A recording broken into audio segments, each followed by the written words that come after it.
우리나라에서 특별히 스승의 날로 지키는 주간이었습니다. 많이 퇴색된 느낌도 없지 않아 있습니다만 이 크리스찬들에게는 위대한 스승 예수님이 계시기 때문에 스승의 날 주일을 드리는 것이 마땅하다 생각합니다. 제가 태어나기 전 1954년생 캣에 2차 세계대전이 끝나고 어수선할 때요. 굉장히 어수선하고 유럽 전체는 이제 재건의 운동이 벌어지기 시작했고 그 중에서 2차 세계대전을 일으켰던 전범의 국가 독일은 4개국이 통치하게 됩니다. 그래서 소련과 중화민국, 그다음에 영국, 미군 이렇게 해서 네 군데로 갈라서 전체적으로 동독과 서독을 가르고 수도인 베를린을 네 개로 분할해서 통치하게 되었습니다. 그래서 그 당시에 새로운 해방군, 연합군에 의해서 독일 사람들이 어떻게 하면 잘 살 수 있을까? 그래서 자기가 살고 싶은 곳으로 이주하기 시작했습니다. 그때에는 독일 정부가 컨트롤하는 강력한 나치 세력이 없기 때문에 자기가 가고자 하는 부분으로 갈 수가 있었습니다.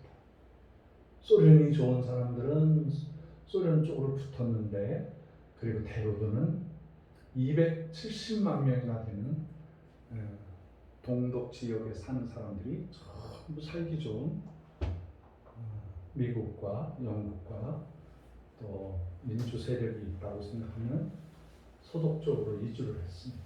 그러니까 거의 옮길 수 있는 사람은 다 옮기게 됐습니다.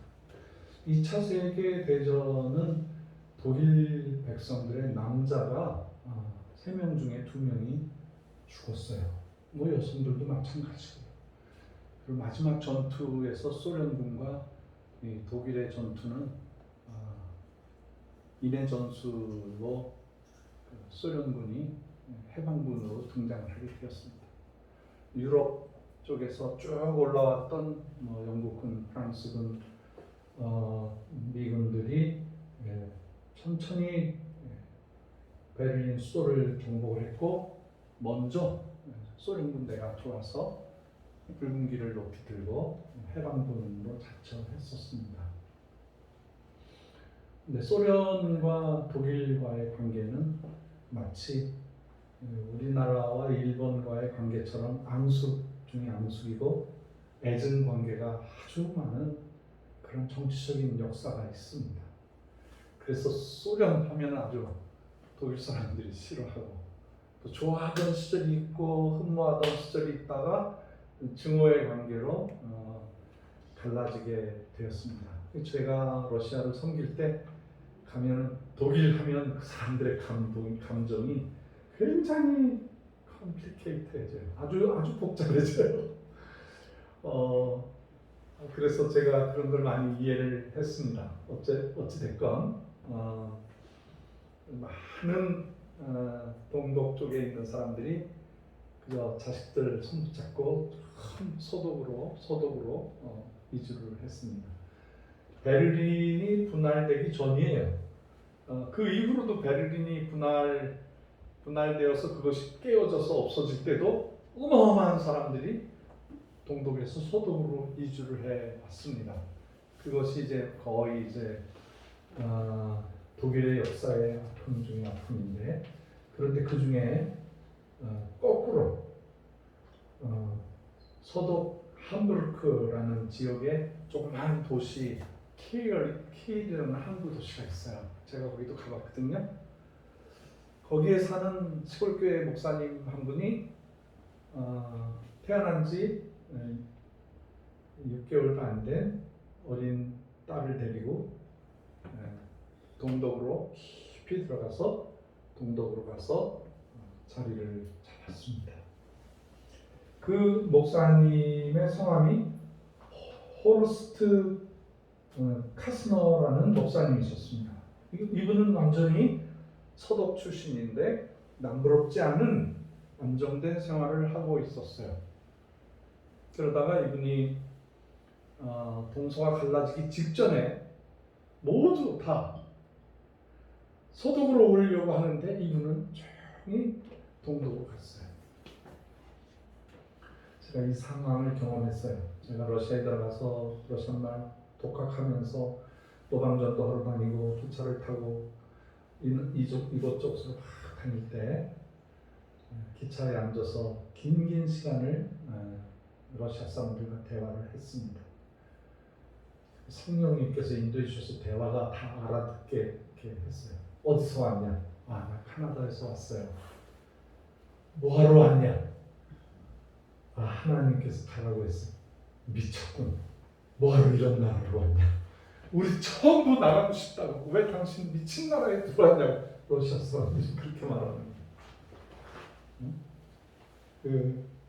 그때 쓰는 말이 우리나라라는 말을 어떻게 쓰는? 에따 러시아 그래요. 에따 러시아. 그 말은 이게 러시아다 그 말인데 아름답고 창조적이고 긍정적인 단어였는데 이게 워낙 사람들의 마음에 상처를 줘서 이거 이따 이게 러시아다. 야, 자 봐라 이 더러운 게 러시아다. 이런 뜻으로 부정적으로 바뀌어 있었어요.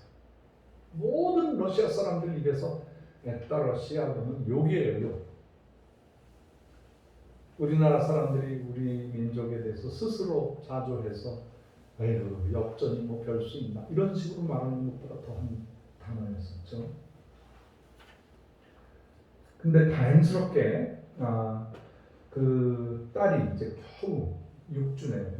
6주밖에 안 된 딸이 뭐 의지가 없는 거죠. 자기가 뭐 가겠다 오겠다 의지가 없을 때 아버지 손에 이끌려서 그 살기 어려운 동독에 가서 살았는데 다행히도 이 딸이 크면서 머리가 아주 좋아서 이 수학을 잘했어요.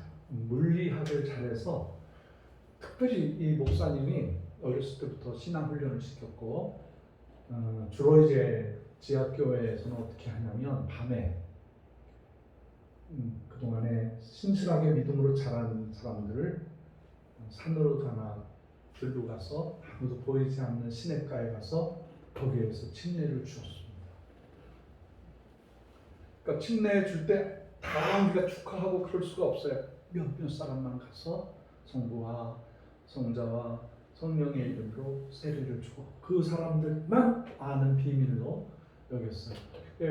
이 목사님이 특별히 이 아이에게 공산주의 사상이 들어가지 않도록 일부러 물리학으로 공부를 시킨 거예요. 거기는 사상이 필요 없잖아요. 그래서 이제 대학교도 나오게 되고 대학원도 나오고 물리학 박사학위까지 받게 되었어요. 그러면서 그 속에서는 바른 신앙으로 아버지 밑에서 신앙을 배우고 또 참담한 동독의 공산주의 세상을 빠삭하게 알게 되는 그러한 지혜로운 여성이 되었습니다.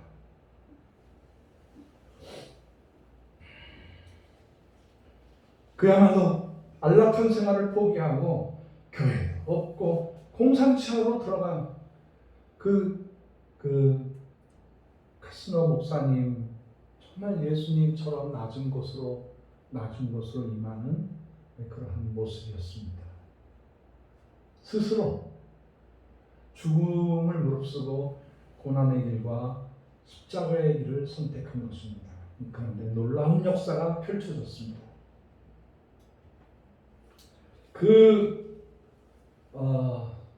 동독과 서독이 기가 막히는 방법으로 이건 사람의 힘으로 된 것이 아니에요. 제가 캐나다에서 러시아로 들어가기 전에 늘 중간 기착 지점이 있었어요. 그게 바로 베를린이에요.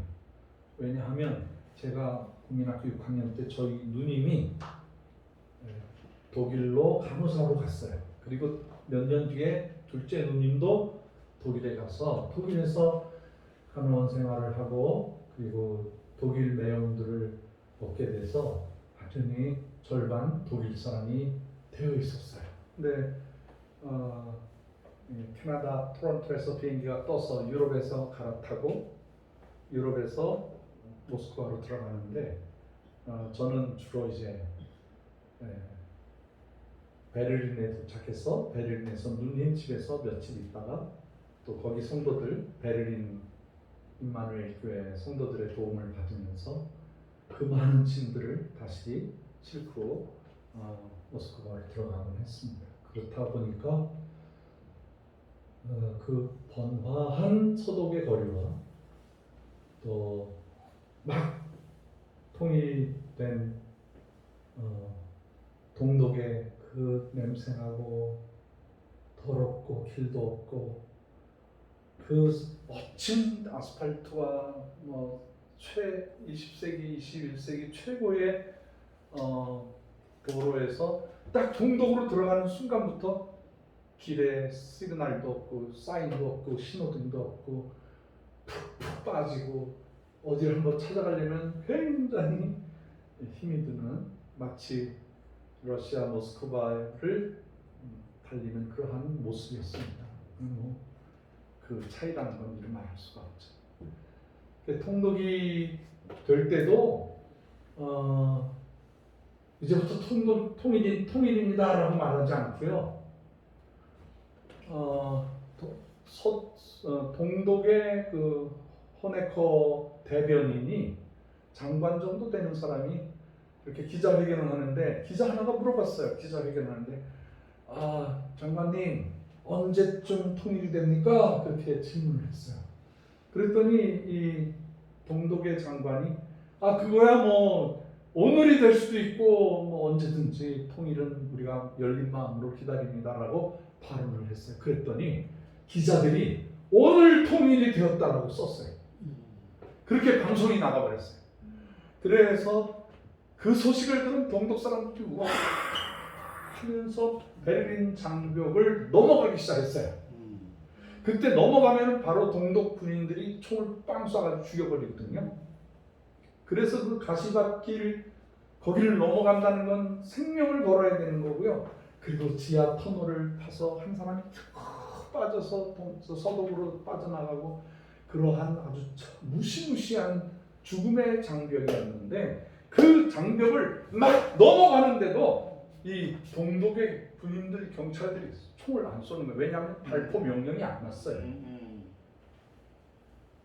그러면서 서독 사람들은 막 망치와 그 해머 같은 걸 가져와서 그 베를린 장벽을 깨트리기 시작했어요.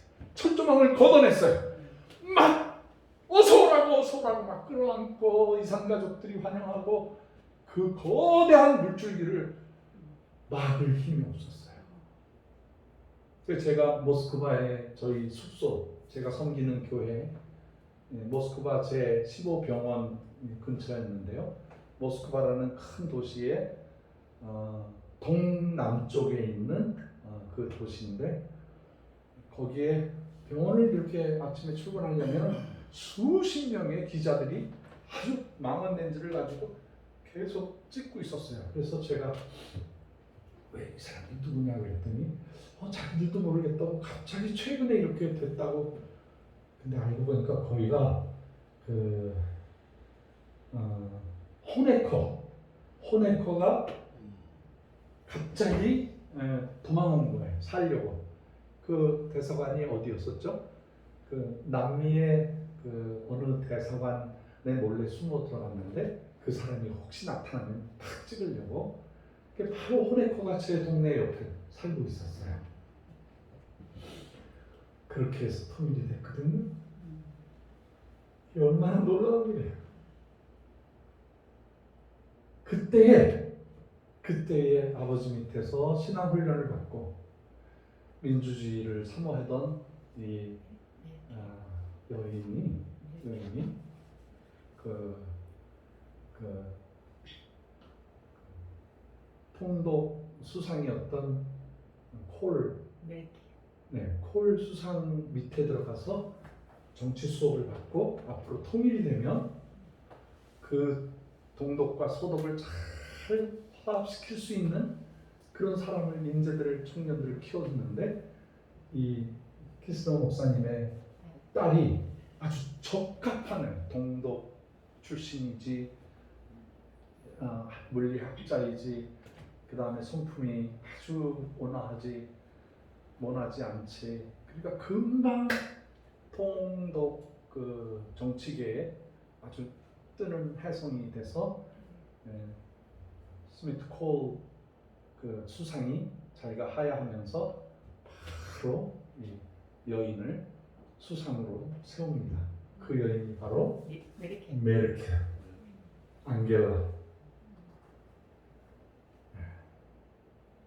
정말 이 시대의 이 아픈 독일의 역사 중에 가장 많은 위로와 정치적으로 성숙하고 그리고 독일을 다시 빛나는 히틀러가 세운 독일이 아닌 민주주의와 하나님의 사랑으로 키운 위대한 인물이 최근에 은퇴했어요. 우리 잘 몰라요. 막 겸손하게 정치계에서 싹 사라졌어요. 그래서 그 사람들은 그 여인에 대해서 뭐 여러 가지로 평가를 하는데도 워낙 겸손하니까 기자회견도 별로 안 하고 그런 식으로 이렇게 넘어갔는데 제가 이 메르켈 이분을 보면서 흉내를 내고 싶었어요. 나도 이런 꿈이 있었는데 내 막내딸 찬미를 이 북한의 김일성 종합대학에 입학을 시켜야 되겠다. 그래서 통일시대에 남한도 알고 북한도 알고 전 세계 정세를 알아서 통일시대에 위대한 여성 지도자를 키워야 되겠다. 그런 큰 꿈을 가지고 제가 평양에 가서 당국자한테 내가 모스크바 그 평양 김일성 종합대학에 제가 순회하고 싶으니까 나를 안내해라. 그 일정을 잡아서요. 진짜로 평양에 있는 김일성 대학에 제가 VIP원으로 들어갔어요. 그 다 둘러봤어요. 그 우리나라 대학 정도 뭐 어느 대학 정도 되는지는 몰라도 아주 최고의 시설을 해놓고 특수한 설비들을 해놓고 있었어요. 그래서 제가 경초 쪽으로 가서 학교 입학 원서를 달라 그리고 요강을 알려달라 이렇게 받아왔어요. 그래가지고 제가 막내딸한테 아빠 꿈은 이런데 너 어떻게 생각하니? 그랬더니 얘가 웃고만 있는 거야. 그냥 웃고만 있는 거야. 너 예스 대답도 안 하고 그냥 웃기만 하는 거예요. 그런데 이 아이가 생각을 많이 했나 보죠. 뭐 자기 어떤 교제하거나 뭐 새로운 남자 친구하고 대화를 하거나 뭐 사람들하고 대화하면 전부 북한 얘기를 하기 시작하는 거예요, 자기가. 그래서 어지간한 청년들은 못 견디고 다 도망가버리더라고요. 아니 누가 이 자유세계에서 저 독재요 이 지구에서 가장 지독한 나라에 가서 일하겠다고 그러겠어요. 그리고 본인이 그런 자기 여자친구 될 사람이 그런 얘기를 하니까 보통 남자들이 못 견디고 다 내 딸의 앞날을 막았나 그래서 마음으로 굉장히 부담을 가졌습니다. 지금도 이 딸이 고맙게도 그 의식을 가지고 있어요. 아버지가 못다한 일들을 이어가려고 하는 마음들을 가지고 있어서 얼마나 감사한지 모르겠습니다. 한 번 또 북한에 들어갔다 나왔어요.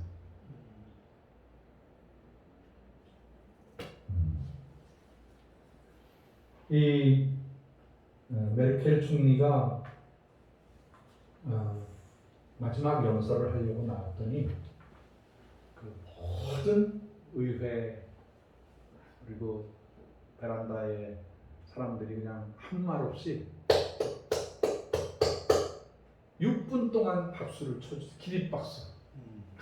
뭐 말도 안 하고 그냥 이 마음으로부터 우러나오는 그 감사의 박수를 쳤다고 합니다. 그녀는 18년 동안 동독을 통합된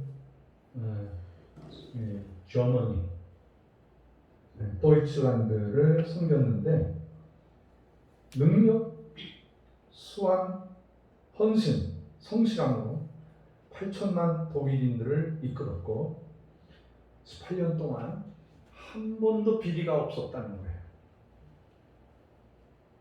한 번도 나라에 부끄러운 일을 하지 않았다는 거예요. 그리고 자기와 정적이었던 사람들과도 싸움하지 않았다는 거예요. 어떠한 친척, 영향력을 끼칠 수 있는 그런 자리에 임명하지 않았다는 거예요. 친척 비리도 없고 자기가 영광스러운 지도자인 척도 하지 않았고 어리석은 말도 하지 않았습니다. 그리고 자기를 재선해달라고 뭐 베를린 골목에 나타나서 뭐 사진 찍고 이런 적도 한 번도 없다는 거예요. 이 인물이 세계의 여인이라는 별명을 가진 이 앙겔라 메르켈. 이 메르켈은 이제 후임자들에게 뒷일을 다 넘겼어요. 독일 반응은 국가 역사상 전례가 없는 평화롭게 이 여인을 은퇴를 시켰다고 합니다.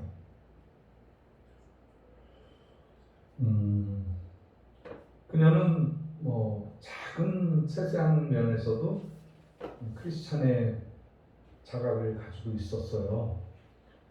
그 재위하는 동안에 뭐 패션이나 멋진 보석이나 이런 것들에 넘어가지 않고 부동산, 자동차, 요트, 개인 제트기 등을 사지 않고 한결같이 똑같은 비슷한 옷만 갈아입었다고 그래요. 그래서 두 여성이 너무 똑같은 비슷한 옷만 입고 나오니까 우리가 당신을 늘 주목을 했는데 늘 비슷한 같은 옷만 입고 다니는데 다른 옷은 없나요? 이렇게 굉장히 자존심 상하는 질문을 했어요. 그러니까 그 메르켈이 이렇게 대답했다고 해요. 저는 모델이 아니고 오피스 미니스터, 그러니까 공무원입니다. 이렇게 대답했다는 거예요. 지혜롭잖아요. 뭐 그거 가지고 뭐 싸울 필요도 없고. 네, 우리나라도 공무원들 옛날에 제복을 입었어요. 군인처럼 제복을 입었는데 요즘엔 의상이 자유롭게 됐습니다만은. 또 다른 기자회견에서도 한 기자가 물어봤습니다. 집을 청소하고 음식을 준비하는 도우미가 있습니까? 가사 도우미가 있습니까? 그랬더니 아니요, 저는 그런 도우미는 없고 필요하지도 않습니다. 집에서 남편과 저는 매일 이 일들을 우리끼리 합니다. 그러면 옷을 누가 세탁합니까? 당신이 합니까? 남편이 합니까? 그랬더니 저는 옷을 손보고 남편은 세탁기를 돌립니다. 대부분 이런 일들은 무료 전기가 있는 밤에만 합니다. 그리고 아파트와 아파트 사이에 이렇게 소리를 막아주는 방음벽이 있어서 우리는 저녁 때 심야 전기를 쓰는 거죠. 심야 전기를 쓴다고 그렇게 얘기했어요. 그러면서 그런 질문을 하는 기자에게 저는 그런 질문보다는 정부의 일과 성과, 실패에 대해서 질문을 해주기를 기대합니다. 라고 아주 예의 바르게 대답을 하니까 기자들조차도 그분의 성품, 그분의 살아오는 그런 아주 절제되어 있는 삶에 함부로 질문을 하지 않았다고 해요. 메르켈은 다른 시민들처럼 평범한 아파트에 살았습니다. 그 독일 총리로 선출되기 전에도 그 아파트에서 살았고 그 이후에도 그녀는 여기를 떠나지 않았고 또 뭐 당연히 말씀드린 것처럼 별장이나 하인이나 수영장, 정원조차 없었습니다.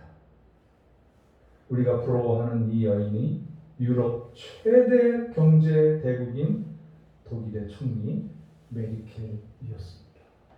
이런 여인이 왔으면 얼마나 좋았을까. 이런 여인이 우리 한국에 있었으면 저 세월호가 침몰하기 직전에 대통령이 나타나지 않고 그 시간을 밝히라고 몇 년을 조르다가 결국에는 그 시간에 머리 만지는데 시간을 다 썼다는 머리.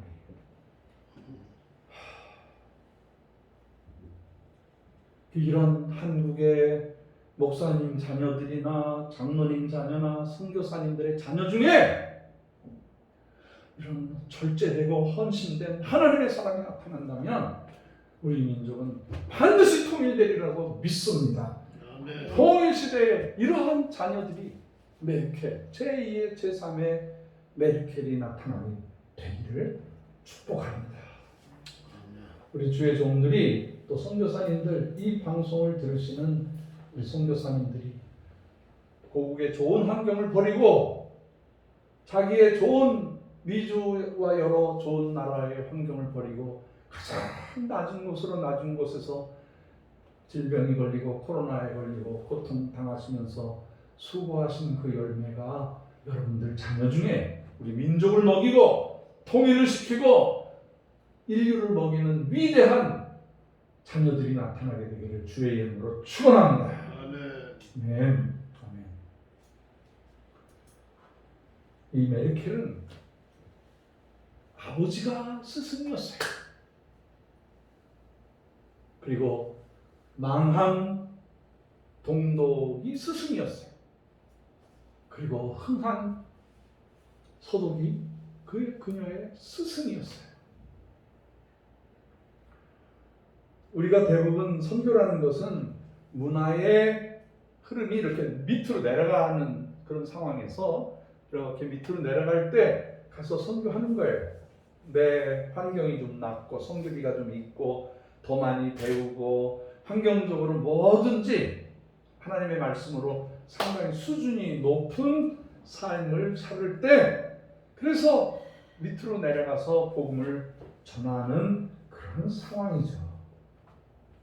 우리 민족이 참으로 어려움 당하다가 예수 믿고 변화받아서 급하게 세계 선교를 감당했어요. 1980년대가 분수령이에요. 1980년대 여의도 광장에서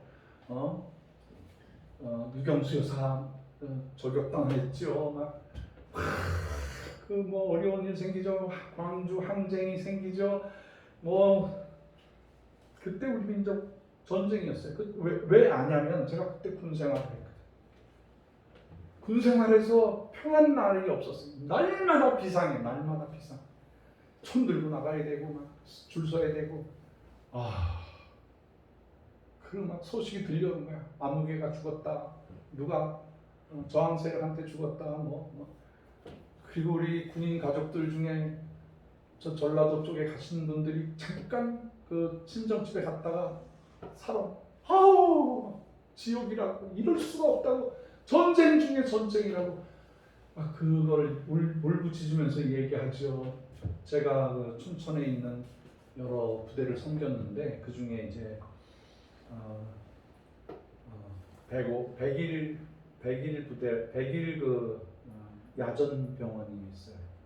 그러니까 각 부대에 조그만 군의관들이 있고 그 군의관들이 이렇게 모여서 있는 큰 대대가 있고 사단이 있는데 그거를 통 털어서 야전 종합병원이 뒤에서 딱 받치고 있어요. 거기에 제가 메신저로 늘 주일날이나 수요일날이나 가서 설교하고 또 훈련소에 가서 여러 한 7군데를 다니면서 설교를 했는데 간 곳마다 우리 전우들이 총 맞아서 죽어서 오는 거예요. 그 죽어서가는 그 장병들 보고 죽은 시체를 지키는 그 곳에 가서 막 이상한 소리가 나가지고 그 막 지키는 보초병들이 무서워서 벌벌 떨고 있길래 불 켜가지고 들어가 보니까 쥐가 막 사람을 뜯어먹는 거야. 뭐 전쟁 중에 이런 일은 다 흔한 일이죠. 그런 모습 기도해주고 막 달래주고, 아유.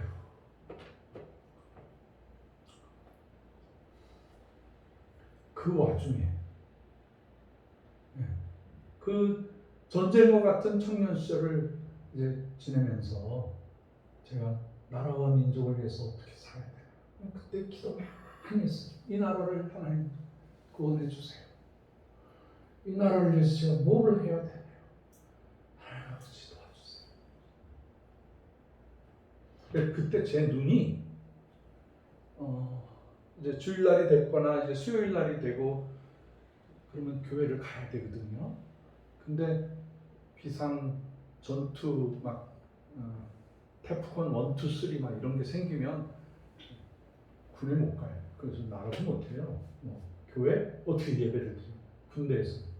근데 저는 그때 아예 그냥 완전군장하고 소대장한테 얘기해서 안 되면 중대장한테 가고 중대장 대대장한테까지 가요. 가서 제가 가서 기도해야 됩니다.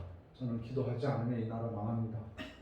저를 기도하게 보내주십시오. 그러면 다들 자기 군생활 30년 하면서 이런 놈은 처음 봤다면서 아예 그리고 나 더 이상 얘 상대 못한다.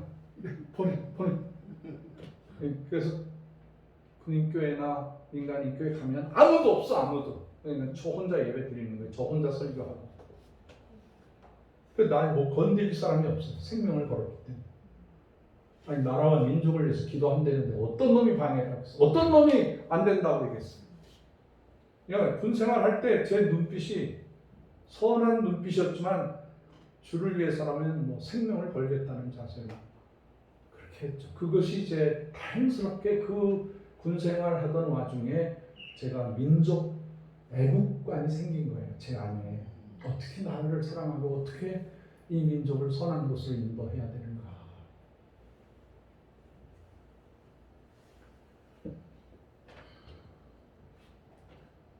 우리가 또 이 유명한 미국의 그 선생님과 제자의 사이를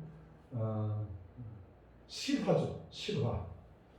그게 바로 헬런 켈러예요. 헬런 켈러가 태어나서 이제 얼마 안 돼서 열병이 생겨가지고 심한 열병을 앓아서 이 얼굴 전체가 막 떠가지고 눈 시신경이 죽고 귀에 있는 신경도 죽고 못 듣고 못 말하니까 귀머거리까지 돼버린 거예요. 그래서 3가지 장애가 생겼어요. 3가지 장애면은 이 아이를 가르칠 방법이 없는 거죠. 예. 알아들어 먹어야지 뭘 설명을 할 수가 있나. 그럴 때 헬런 켈러에게는 설리반이라는 선생님을 만나게 되었어요. 세상에 선생님 한 분을 만났는데 인생의 모든 방향이 바뀌게 되었어요. 소경이요, 귀머거리요, 벙어리였지만 설리반 선생님은 이 아이에게 이렇게 가서 물방울을 떨어뜨리면서 이 물방울의 존재를 알게 하기 위해서 WATER water라는 단어를 써준 거예요. 그걸 인식하도록. 그래서 사물을 만지고 느끼고 뜨거운 것과 차가운 것 이런 것들을 인식하게 하면서 표현하게 해 주었어요. 그런데 그 선생이었던 설리반 선생님도 정신질환이 있어서 정신병원에서 살았어요.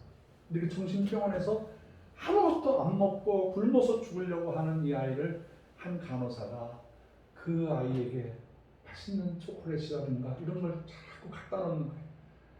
먹었나 확인하고, 그리고 그 아이가 자기가 준 반응에 대해서 반응하면 기뻐해주고 이러면서 그 정신질환을 앓고 있는 설리반을 정상인으로 만들었어요. 그리고 난 다음에 깨달은 것이 나도 나와 같은 질환을 가지고 있는 사람을 도와야 되겠다. 이 아주 지극한 어린 아이와 같은 상태에서 깨달음을 얻고 나면 그 깨달음으로 자기가 행복을 찾는 것이 보통이지만 이 여인은 나도 사람들을 도와야 되겠다. 그래서 만난 첫 번째 제자가 헬런 켈러였었어요.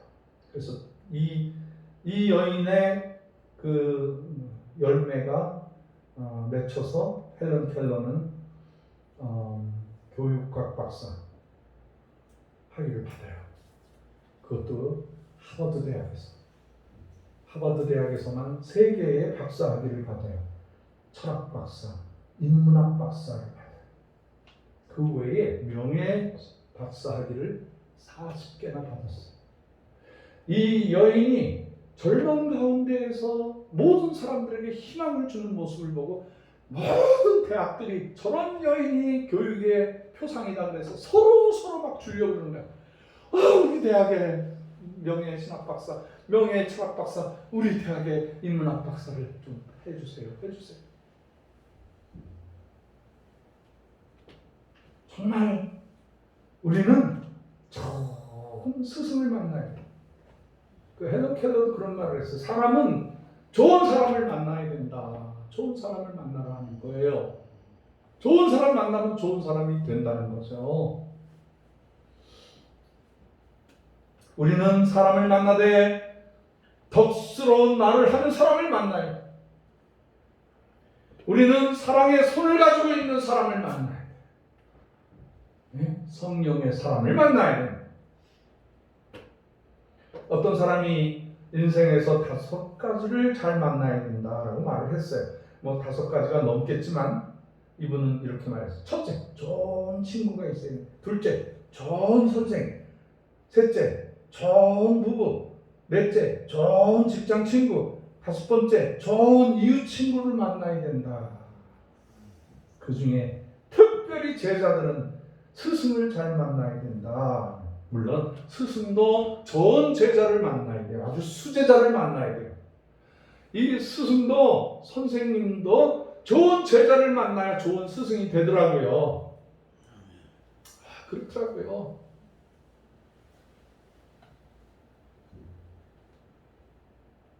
이 세상에서 스승 중에 스승을 뽑을 때는 물론 이제 소크라테스 같은 분을 뽑습니다.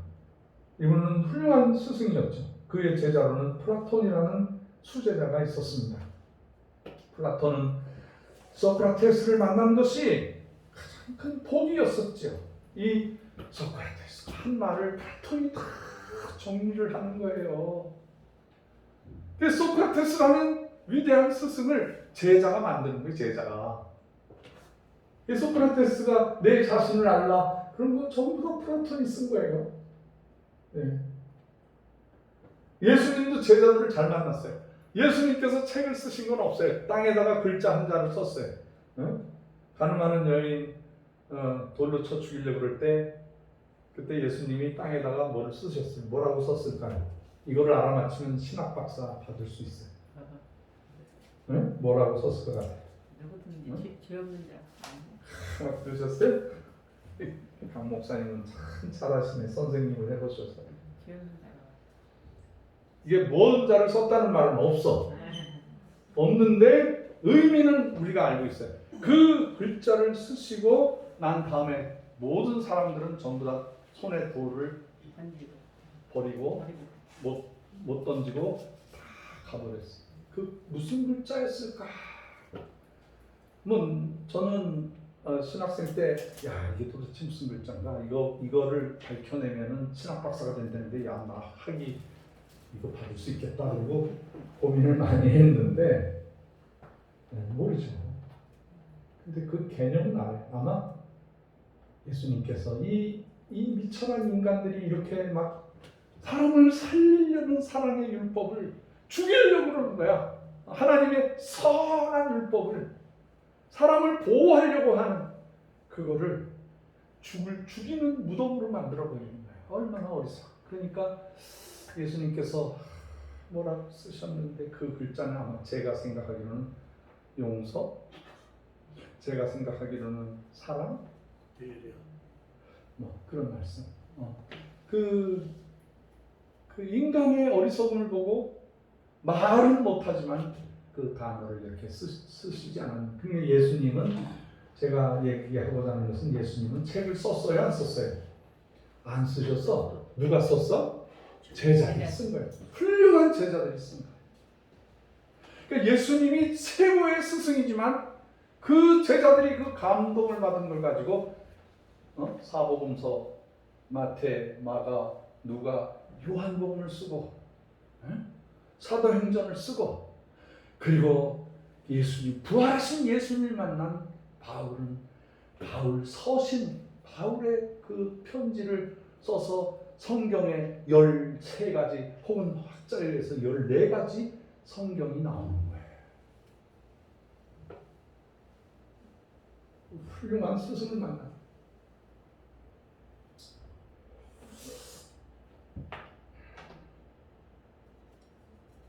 우리는 소크라테스나 플라톤이나 그 외에 공자님이나 뭐 부처님이나 다 훌륭한 분들 계시지만 우리는 이분들보다 10배, 1000배 귀하신 예수님을 스승님으로 두고 있습니다. 할렐루야.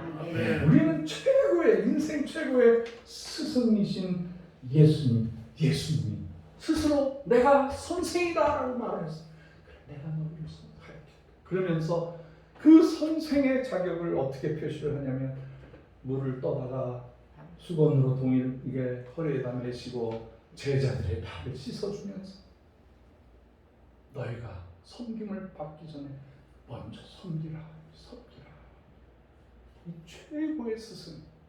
페스탈로치 같은 사람이 길거리에 지나가면서 아이들이 다칠까봐 돌멩이를 치우고 거기에 유리 조각이 있으면 안 되니까 유리 조각을 치우면서 최고의 교육가가 된 것처럼 예수님께서 제자들을 스스로 먼저 몸으로 행동하라는 게 말로만 가르친 게 아니라 행동으로 가르치셨어요. 행동으로. 저는 우리 한고은에 하나님께서 주신 은혜 중에서 말로만 하는 게 아니라 말로만. 우리는 실제로 행동하는 거예요. 할렐루야. 농토에 가서 그 나라에 가서 땀 흘리면서 헌금하고 여행비 내고 시간 들이고 정성 다해서 그날 섬기고 오는 거예요. 우리 그 혹자가 그러시더라고요. 우리 한국은 참 바보 아니에요? 뭐 그렇게 고구마 종순까지 다 해드리고 가서 땀 흘려서 해주고 그리고 뭐 그 사람들이 뭐 은혜를 갚나요? 또 달라고 그러고 또 달라고 그러고 또 달라고 그러지.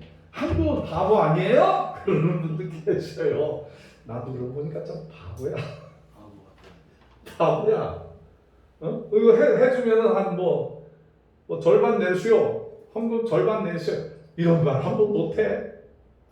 그냥 본인이 깨달을 때까지. 그분들이 깨달을 때까지. 그분들이 고구마를 심어서 고구마 열매가 하늘이 주신 양식이라는 걸 깨닫고 이걸 나누고 북한 백성에게 나누고 저 땅끝에 죽어져가는 열방의 인류를 먹여 살리는 위대한 실천가 행동가가 되기를 바라는 거죠. 그것 때문에 하는 거예요. 지금 우리 한국원에서 뭐 돈이 나와요. 뭐가 나와요? 우리 참 겉으로 볼 때는 야, 이 바보 같은 이것도 사골세 내면서 하고 교회도 하나 없고 아이고, 이거 뭐 조그만 조직이 뭐 천만의 말씀. 우리는 북한을 품었어요. 통일을 우리 손으로 하겠다는 사람들이에요. 우리는 열방을 품었어요. 지구 땅 끝까지 우리가 도울 수 없는 나라가 하나도 없어요. 얼마든지 없습니다. 이게 돈으로 되는 거예요? 천만의 말씀. 이게 우리 스승 되시는 예수님께서 실천하셨기 때문에 우리도 실천하는 거예요. 우리의 한국의 스승은 예수님이에요. 할렐루야. 아멘. 그렇습니다. 예수님께서 마태복음 11장 29절에 보면 나는 마음이 온유하고 겸손하니 내게 배우라. 내게 배우라.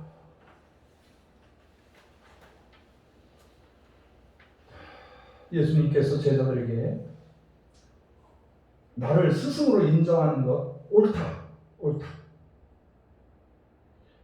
오늘 본문 말씀 13절에 보니까 너희가 나를 선생이라 또는 주라 하니 너희 말이 옳도다. 내가 그러하다. 내가 선생이다. 그러니까 나를 배우라. 나를. 내가 선생이니까 나를 배우라.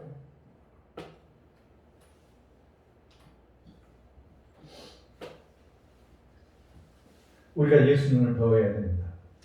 예수님은 우리의 스승입니다. 예수님께서 내가 스승이라고 말씀하셨습니다.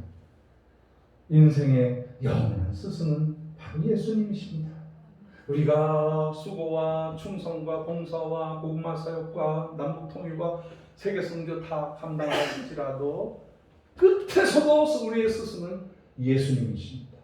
그거 하나 남습니다. 우리가 여러 가지 의미를 붙여서 하나님의 사역이라고 하고 있지만 그 나라에 가서 예수님 만났을 때는 우리가 예수님에게 당신이 나의 스승이십니다. 나의 주이십니다. 나의 하나님이십니다. 이 고백만 남게 되는 거예요. 우리 한국은 작은 조직이지만 창대하게 남북을 통일시키는 에너지요 세계 선교를 감당하는 위대한 에너지인 줄 믿으시기를 바랍니다. 어저께 그저께 이제 저한테 그 SNS로 이렇게 스승님 감사합니다 그런 문자가 와서 그냥 깜짝 놀랐어. 이건 나는 아직 스승이 아닌데 난 아직도 배울 게 너무 많은데. 그런데 그분들의 생각은 벌써 내가 나이가 60 중반이 되었고 머리는 하얗게 수염은 또 대한민국 사람 같지 않게 네? 옛날엔 산적이라고 했는데 이제 산신령처럼 이렇게 길고 그러니까 그분들이 착각해요. 내가 스승인 것 같은 착각을 하시더라고요. 나는 아직도 배워야 되고 아직도 어린아이한테서 배워야 되고 천사배운 여러분들한테 배워야 되고 우리 강 목사님이나 유장로님이나 서원사님이나 우리 사랑하는 총무님이나 우리 집사람이나 우리 감주자님이나 우리 천사회원들 전화 주시고 마스크 헌금할게요. 그러더니 또 그러시더라고. 제가 헌금을 드렸는데 너무 작네요. 또 보낼게요. 그 얼마나 감사해요. 제 얼굴 한 번도 못 보신 분. 정말 우리 한국은행은요 사랑해 너무 사랑스러운 천사님들이 꽉 차있어요. 할렐루야. 제가 그분들한테 배우는 거예요. 여러분들한테 배우는 거예요. 제가 무슨 스승이에요. 그냥 저는 아직도 배워야 되는 모든 사물로부터 인격으로부터 어린 생명으로부터 배워야 되는 아직도 그런 존재입니다. 우리나라에 옛날부터 중요한 단어가 있었는데 군사부일체라는 말이 있어요. 자, 이거 한번 해석해 보세요. 군사부일체. 일체라는 말은 알죠? 근데 군사부 이 세 단어가 뭐예요? 군, 임금, 사, 스승, 부모, 아버지. 이 세 존재는 같다 이 말이에요. 우리나라가 제대로 된 나라예요. 예? 성경에 일치하는 거예요. 성경에서 말하는 모든 하나님과 아버지와 선생님이 같다라는 의미를 우리 민족은 오래전부터 품고 있었던 거예요. 이름 예수를 몰라서 우리가 바보 멍청이 짓을 했지. 우리 민족은요 도덕적으로 사상적으로 성경과 일치되는 구약과 일치되는 그러한 윤리가 있었다는 거예요. 어쨌든 간에 우리는 이러한 위대한 정신을 가지고 있어서 우리가 어느 나라든지 가서 그 나라 사람들을 가르칠 수가 있어요. 왜? 도덕적으로 수준이 높고 인격적으로 수준이 높고 삶의 도리를 정확하게 알고 있기 때문에 우리 민족은요 교사가 될 자격이 있는 거예요. 선교사 할 수 있는 능력이 있는 거예요. 아무나 한국 사람 뽑아서 예수 믿게 하고요 성령 충만하게 해서 안수해가지고 선교사로 보내면 다 잘해. 김 씨를 보내도 잘하고 박 씨를 보내도 잘하고 강 씨를 보내도 잘하고 신 씨를 보내도 잘하고 네? 어떤 크리스찬이든지 선교사로 보내면요 제격으로 잘해. 얼마나 위대한 민족이에요. 그만큼 크리스찬이 되었다. 그리고 성령 충만 받으면 바로 선교사로 나가서 일할 수 있는 위대한 제자의 나라예요. 요즘에 우리나라 자랑스러워요. 정말 자랑스러워. 그저 전투기 같은 것도요 그냥 뭐 전부 다 미국한테 구호물자로 받고 뭐 2차 대전 때 쓰던 그런 거 갖다 쓰고 뭐 돈 어마어마하게 들여서 그냥 우리 세금 받아가지고 수천억 그런 돈을 줘야 전투기 하나 사오는데 지난달에는 우리가요 KF-21 보람의 전투기를 우리가 스스로 만들어냈어. 할렐루야. 이거 굉장한 일이에요. 이거 미국 사람들이요 전투기가 자기네들이 판 전투기가 고장이 나잖아요. 그거 고치는데 몇 조를 달라 그래. 몇 조. 뭐 기술이 없으니까 그 우리 벌어서 눈물로 벌었던 돈 다 그 사람들한테 줘야 돼요. 근데 이젠 그럴 필요가 없어. 전투기도 보통 전투기가 아니라 스텔스 전투기. 레이더에 안 잡혀. 우리 기술이요 레이더에 안 잡히는 스텔스 기술만 있는 게 아니라요 스텔스 비행기가 날아와도 그 비행기를 잡아내는 기술까지 있어요. 네? 이거 러시아가 우리 민족들한테 뭐 너무나 돈이 없을 때 제가 러시아 들어갔을 때 90년대 초 그때 뭐 먹을 게 없어가지고 탱크 팔아먹었죠. 이 가다가 술 고프면은요 탱크 그냥 팔아먹어요. 그러면 우리 탱크 하나 살 수 있었어. 네?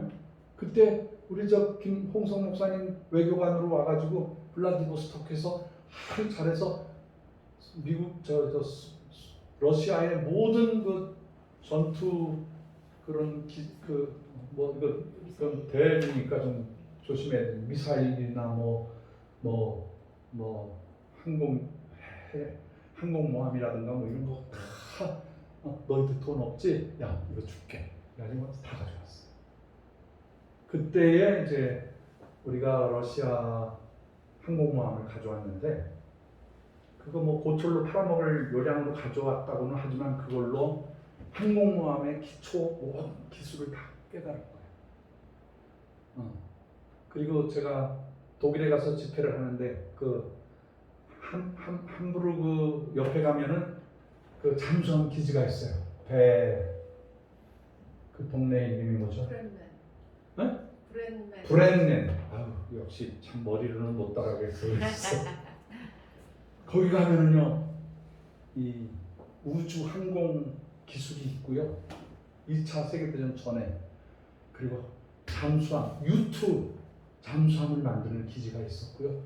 거기에 모든 공학적인 전투 기술을 가지고 있는 지역이에요. 거기에 우리 예배 시간에 해군 장교들이 장교복을 입고 딱 왔더라고요. 그래서 어떻게 여기까지 오셨어요? 그랬더니 지금 독일의 최신형 잠수함 몇 대를 가지고 우리가 갑니다. 어떻게 갑니까? 좌표를 보고 갑니까? 우리는 딱 잠수해서 가면 아무것도 안 보이고요. 그냥 자동으로 좌표에다가 딱 입력해 놓으면 자동으로 온대. 그러면 뭐 하세요? 채권데, 성경 채권데. 사람이 할 일이 없는 거야. 그래서 그런 잠수함 가져오고 러시아 잠수함 가져오고 미국 잠수함 딱 보면서 세계 최고의 잠수함들을 만들어요. 며칠 전에 동해안에 이상한 물체가 떠가지고 한국 잠수함이 쫙 나와서 조사해서 하루 만에 발견해냈어요. 러시아 잠수함이 몰래 들어온 거야. 우리 해안으로. 딱 바위에 붙어 있으면 아무도 못 찾아내. 근데 우리나라가 찾아내는 거예요. 뿐만이 아니에요. 미국과 여러 연합국 상대로 가상 사이버 그 해전이 있었어요. 잠수함 그 다음에 이지스함 정도의 그런 거 막 해서 서로 가상의 전투를 하는데 한국이 하루 만에 연합국 전체를 쓸어버렸어. 다 이겨버렸어. 그래가지고 전 세계가 깜짝 놀래. 한국에 그 정도 수준 되는 일본이요? 우리나라 가지고 있는 현무 미사일 그게요 지금 이제 어느 정도까지 쏘냐면 6,000km, 8,000km, 10,000km도 쏠 수가 있어요. 그걸로 하나 둘 셋! 1시간 만에 일본 열도 전체를 불바다로 만들어낼 수 있어요. 할렐루야! 우리 기술이 그래요. 우리 미사일 쏘면 그게 휘 날아가는 게 아니에요. 초음속으로 날아가. 그 초음속으로 잡을 수도 없어. 저기 북경까지, 상하이, 중국까지 미사일이 날아가는 시간이요 1분도 안 걸려요. 그냥 중국 애들도 박살내버릴 수가 있어요. 건드렸다만. 북한은 우리가 게임도 안 되고, 북한은 그냥 우리가 기다리고 있는 거예요. 전쟁으로 싸워서 이기면은 그렇게 해서 전쟁에서 통일하는 거예요. 우리 백성 다 죽이고. 그건 지혜롭지 못해. 그래서요 우리 기술이 세계 최고의 반도체 가지고 있잖아요. 세계 최강의 조선 기술을 가지고 있어. 세상에 배를 제일 잘 만드는 거야. 전 세계에서 최고의 배를 만들어내는 거야. 인건비가 싼 중국 애들이 그거 자기들이 싼 저걸로 하다가 다 망해가지고 사람들이 거기다가 수주했던 나라들마다 피눈물을 흘리고 전부 다시 다 한국으로 가져오자.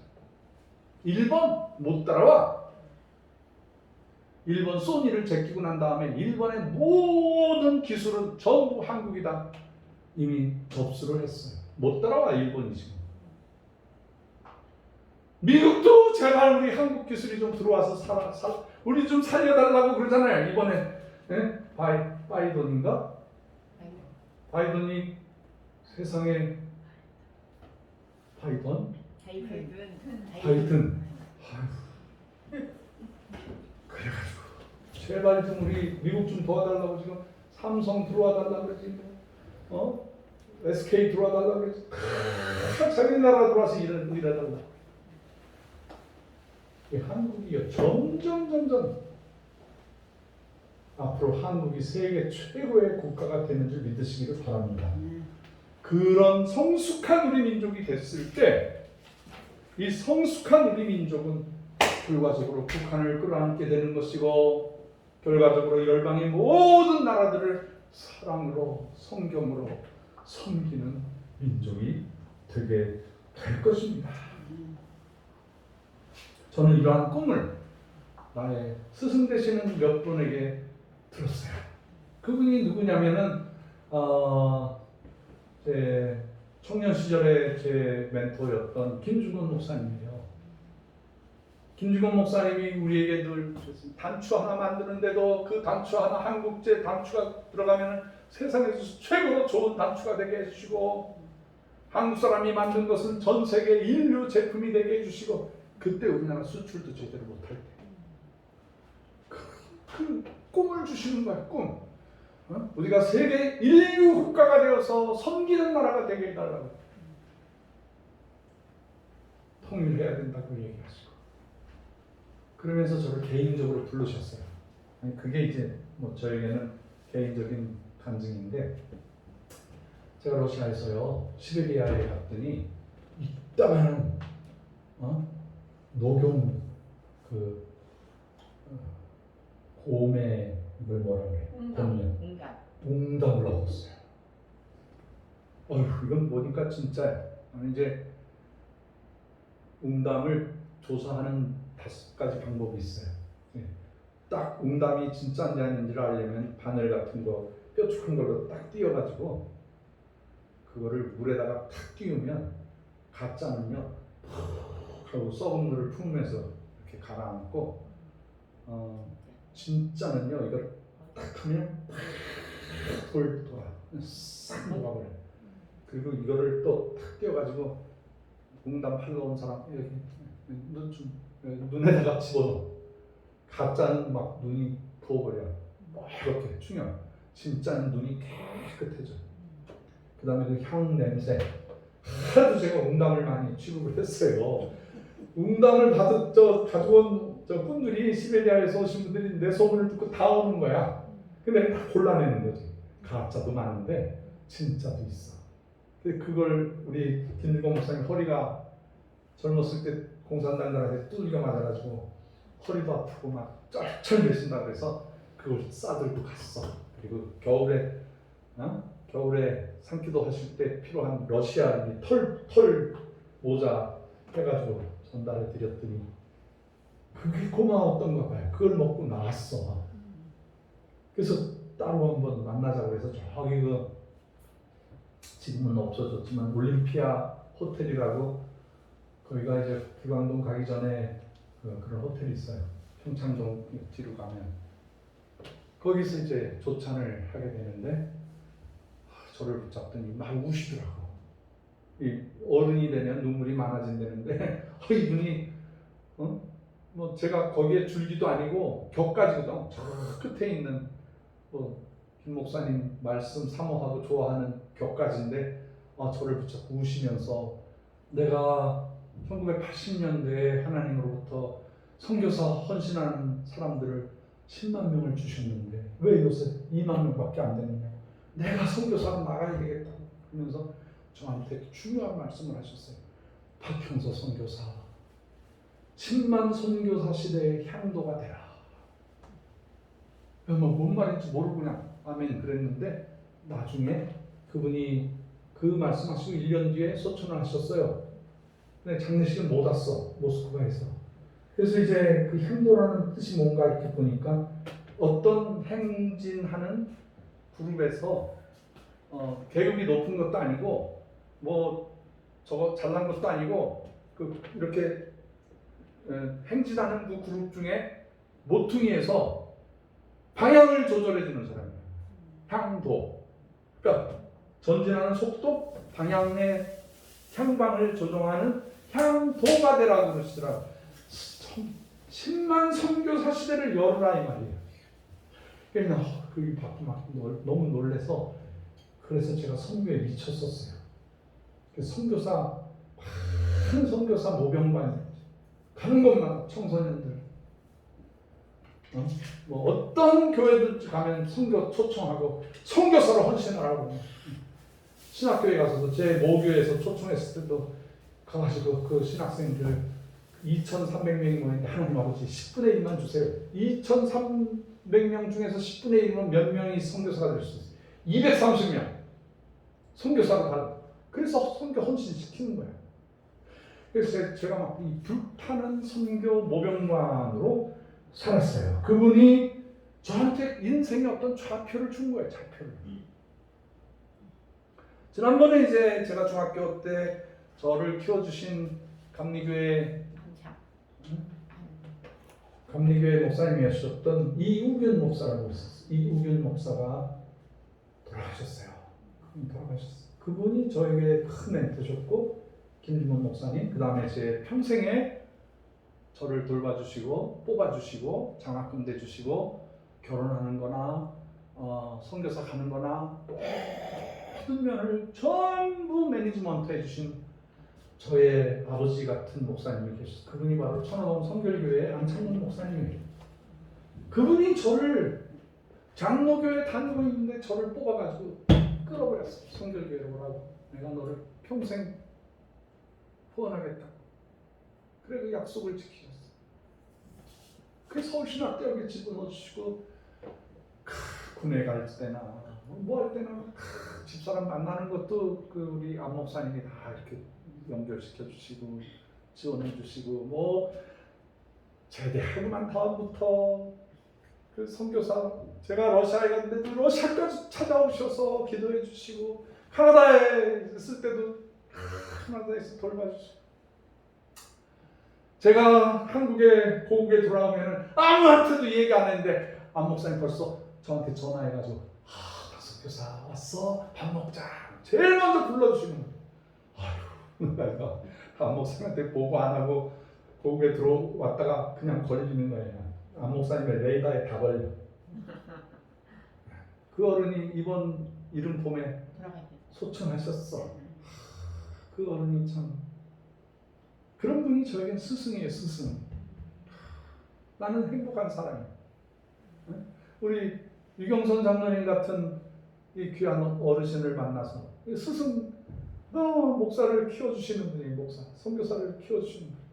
전 세계 선교사를 돌보시고 찾아다니시고.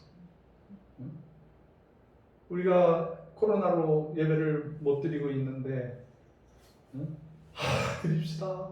선교사님 드립시다. 그 용기가 확 나더라고요. 그래? 죽으면 까짓 거 죽는 거지. 그리고 뭐 아무 얘기 없잖아 우리. 얼마나 좋아요. 이게 지금 뭐 우리 모인 사람들 몇몇 사람을 위한 게 아니야. 이 방송이 전 세계로 나가는 거야. 전 세계로.